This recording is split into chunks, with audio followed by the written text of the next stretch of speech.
ብዬ በዚያ ደምድም ያለው በጎ ስለሆነ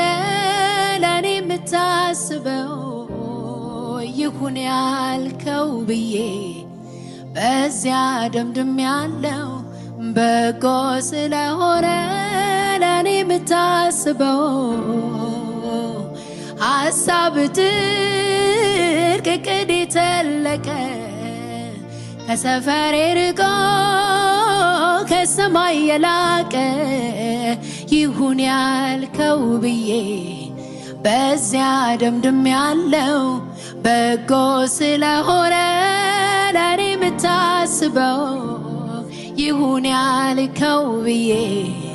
በዚያ ደምድም ያለው በጎ ስለሆነ ለኔ የምታስበው ይሁን ያልከው ብዬ